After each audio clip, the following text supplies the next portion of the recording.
once again, welcome to another webinar from the Work-Life Balance series, Because You Deserve a Great Life.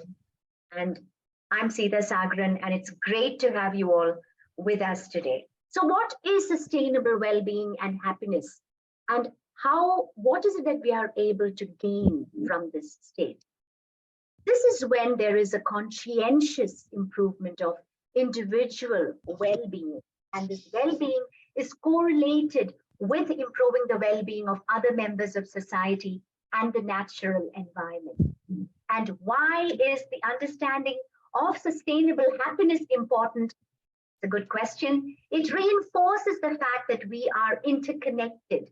We need to also find out just what are the steps that we need to take to attain this level of sustainable happiness.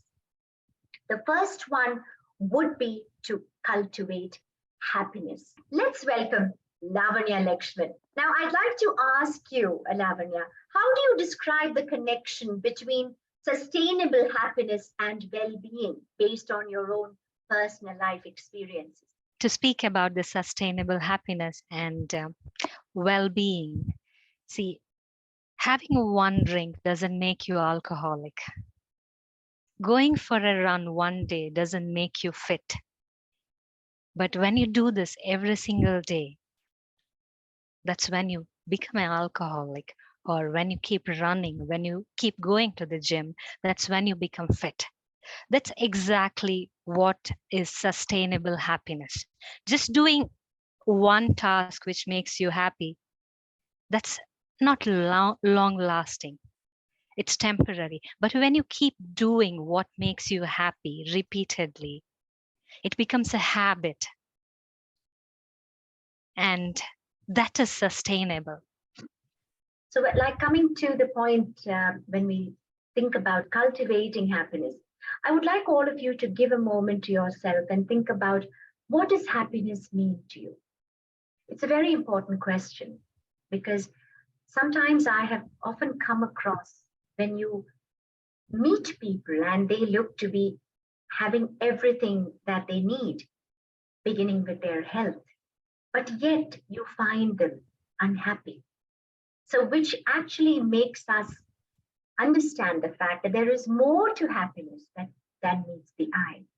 So what makes you happy? I would like all of you, after this session is over, to go back and think about exactly what makes you happy. First one, what makes you happy and why does it make you happy? So what and why, these two questions are very crucial when it comes to cultivating happiness. The second one would be embracing your natural highs. When I talk about embracing your natural highs, is what are the small joyous moments that make you happy? Talking of those very small joyous moments, my thoughts go back to memory lane when I was a student in college. And I was walking one day towards my hostel from the college, and a little butterfly came and sat on my nose. And you may wonder, oh, was it creating such an impact on the happiness of that day? Yes, it did.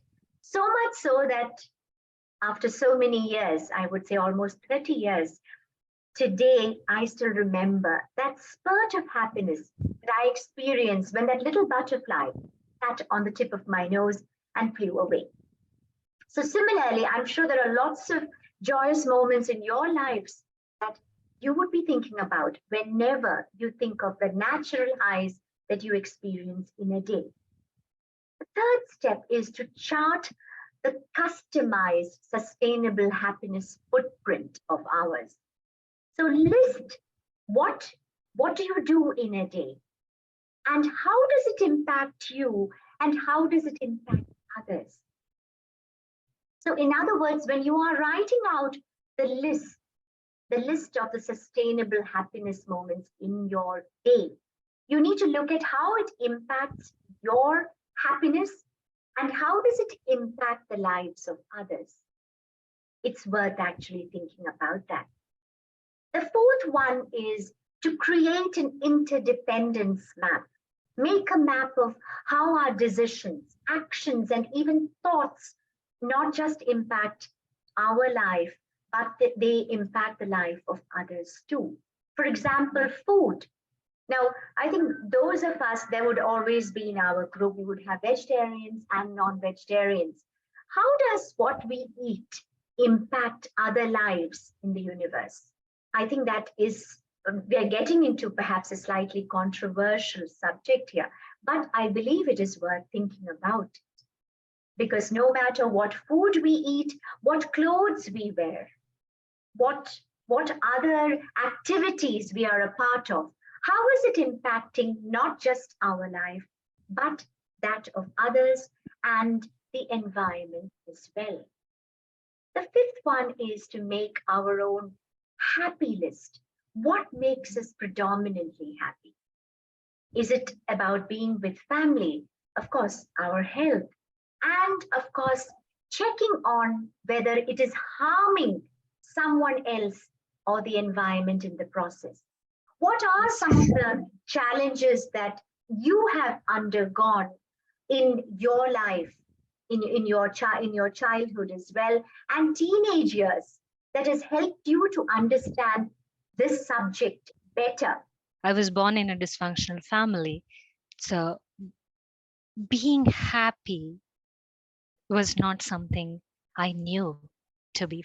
I mean, even when I was happy, I had a fear that this will be taken away from me.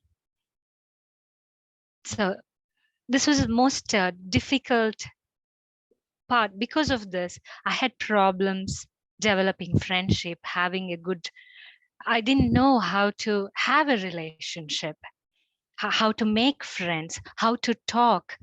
My confidence was so low. I just got scared that if I ever am happy for 5 minutes, I would like, this will be taken away from me. And I lived in that fear for a long time. What was the point, or what was the experience that you had which made you have a different shift of a mindset when it came to your personal happiness? I always thought my parents were responsible for my unhappiness and failure. And one day I called my dad and told him how ungrateful I am, like how unhappy I am. And that's the last conversation I had with my dad. And I only realized because that is when I remembered, as growing up, I had only one goal as a kid, to make my parents happy. And I had forgotten about all those things, and I was focused solely on how my parents failed me. And that was the moment when I couldn't talk. Life is so short, and I realized I don't have a chance to tell my dad I really loved him. I always wanted to. That's when it was a very hard way to learn a lesson. How are the ways sustainability can be achieved in society as well? As members of society, what can we do? The first thing would be to raise public awareness, promote education, increase government and business investment, conserve resources and eliminate waste, re-evaluate our value system. We have already discussed on how you have made efforts to impact your life, but how have you been able to promote this wonderful belief amongst people around you, including your family, friends, and the environment? I believe being kind can have a tremendous effect, and being a little kind, like in a day, it's just smiling at someone who is frowning, or going out of your way just to help a little bit, being kind. When we talk about also how can we achieve sustainable development from an individual perspective, I think the first step would be getting educated. Second is changing our mindset with courage. I say with courage because it would mean unlearning some of what we have learned in the past. The next one is traveling and seeing the world. That is also another way. And with attention, the next one would be to live more conscientiously. When I talk about being conscientious here, Lavanya, I would love to have your thoughts about how do you live conscientiously? For example, let me just take your day. How do you begin your day conscientiously? And how are you able to go through your day with that same level of conscientious thoughts? The one thing people don't talk about in terms of meditation is when you sit and be mindful, you're creating a space within you. You're creating a pause within you. And it's not during what happens in the meditation, it's after the meditation. So I create that space of peace and a peaceful space, and I carry that with me throughout the day. So I might meet a difficult person or a difficult situation. So what happens is the space I create, it's very easy for me to get back to that space and calm myself down and then respond. So this is one of the practice I follow. And not meditation may not be for everyone because everyone's interest changes. You could just go for a run. When your body tires and your mind cannot think about anything, that space, carry that space with you throughout the day.